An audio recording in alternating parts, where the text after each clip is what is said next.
This isn't the full game, so we'll have impressions of the full game at a later date, if we have the full game.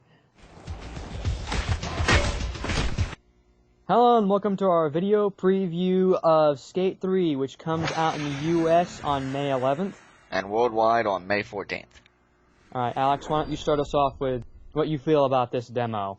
I've really got mixed feelings. I'm not a big skater game fan. Didn't play him too much except for like back on the old PlayStation.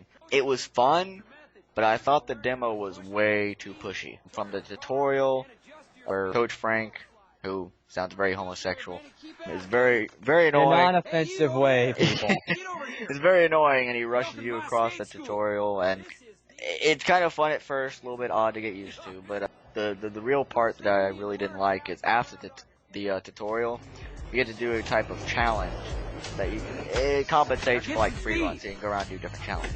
The only problem is once that starts, you're on a 20-minute time span. You have 20 minutes before you have to restart the demo. That was a major turnoff for me. Did not like that. Didn't see the point in playing the demo if I had to restart in 20 minutes. Other than that, the multiplayer was kind of cool. The idea being where you just go to other spots and try and perform cool tricks at other people's places or at yours to get points, whatever.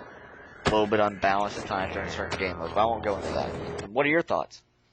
I liked it. I do agree. The timer didn't need to be there. There shouldn't be timers on demos. I mean, at least it doesn't put you back to the dashboard like other demos do when they have timers. The point of a demo is for a demonstration, not for the whole putting someone on a leash, telling them what to do exact. The tutorial was very nicely done, but I don't think that they needed to go into as much detail because, if you've already played the previous Skate, you know what you're getting into with controls and such like that. So, when it comes to all that, I wasn't too bothered by most of it, though. I did like the way they did the campaign, free roam, and the multiplayer I did find fun. There's 2 game modes in the demo.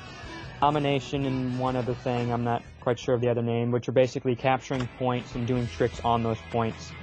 That's pretty fun. It didn't seem like there was any lag whatsoever, so it does seem to be able to handle connections very well. I guess we'll go ahead and move on to the graphics of it real quick. First off, didn't like the trees. The trees look stupid. The graphics aren't very good. I'd have to say the character models don't look very entertaining to stare at, especially considering the way the camera works. You're going to be staring at a character's bum for most of the game. So it's not necessarily pleasing to look at. And then some of you may say, well, you could change the camera to be kind of above you, the high camera. Well, that still doesn't make it any better. The whole not being able to control the camera bit doesn't make the game look any better. Yeah. There's some collision detection with everything. Again, the graphics for like trees, plants, stuff like that are bad. Being able to just go through most plants isn't necessarily fun. The whole putting your board in what seems like quicksand bit stopping isn't something you should have with the grass. One thing before we move on to a few things we thought were very funny about the demo. I actually found one thing that I wanted more of, which was there's a small section where you actually just go off a gigantic ramp and just fall and break your bone in a certain manner. I really enjoyed that. I thought they needed more bone breaking. That was a lot of fun. Yeah, that mode was present in the Skate 2 demo. Skate 2 was really fun, by the way. But this demo seems like really watered down compared to the Skate 2 demo.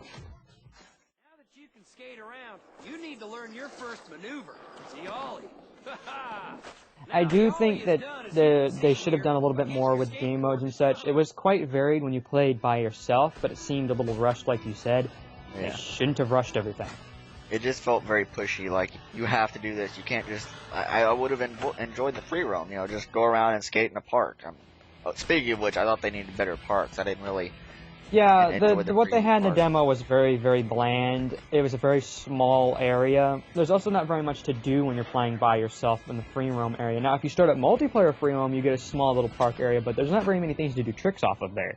I mean, there's some small ramps, but those ramps are extremely steep. Going up those is hard. Now, if you run up them, somehow you magnetize and you can run up them, but your board can't go up them. So that is very weird. The physics in this game don't make sense. Yeah, the characters themselves are very bouncy, almost as if they're made of rubber. I noticed them bone breaking. Whenever they hit the ground, they almost bounce and wiggle as if they're like a giant pile of rubber. I did find it was fun being able to do like little moves when you jumped off stuff to break your bones, like the cannonballs and the dives and such. That was kind of cool, but Now, falling off the board and breaking your bones would have made falling off the board a lot more fun, considering it's very easy to fall off the board. touching something, you fall off the board. There's things in the game that don't make sense when you fall. You could stand still and you can fall off the board, which is very ridiculous. I suppose now since we're to that, we might as well just go ahead and mention a few funny things we saw. Apparently, our characters now have the Force in Skate 3, if I'm not mistaken. Yeah, it's like magnets. I don't know how they work, but it's very, very weird.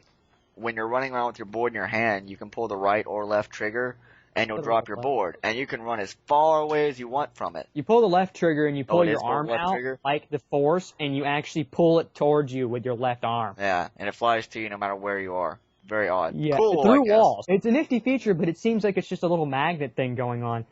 At times, you could be running, hit Y, board's automatically under you. It doesn't make sense how it works sometimes. Other times, the magnet thing doesn't seem to work.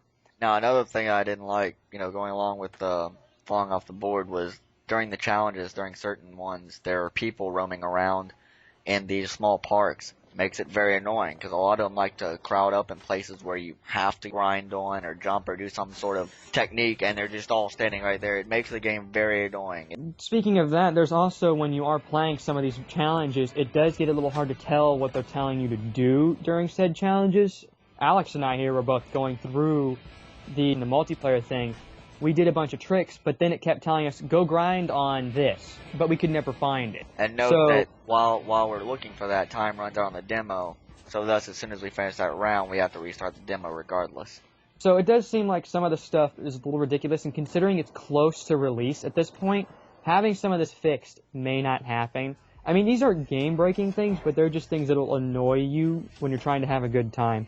Once you start pulling off tricks and getting it right, it's a lot of fun. It's very addictive. The multiplayer is really fun when you get it right after a couple It's times. fun when the controls work. I enjoyed it too, but again, the problems that really made me angry, I mean, I like the idea that they use the right analog stick as your trick button, or as your, the way of doing tricks, but that gets rid of the whole being able to control your camera. And being able to see in games like this is quite necessary. That's one of my main problems, is the whole controls and the camera. But, I mean, otherwise, everything else is easy to overlook. It's just hard to deal with the controls. Between the Skate 2 and the Skate 3 demo, Mike, which one would you prefer? I'd have to say the Skate 2 demo, it was a little more entertaining when it comes to the way you started off and the way they introduced the tutorial. It just wasn't as annoying to play. I mean, it actually gave you a skate park in 2 to actually play around in the demo, so you could try tricks and test things out and actually learn to see if you really wanted to buy the game or not. So verdict is pick Skate 2 demo over Skate 3. Yeah, if you have the time, download both and you'll get what we mean. So I guess time will tell if we like the full game or not better and if these issues have been fixed. Anything else to add? Not that I know of. Well, this is the Aftershock Videos. I'm Alex. I'm Mike. And we're telling you what you should be playing. See you next time. Violently. The demo's over, buddy. You best get out there and buy the game. Get it?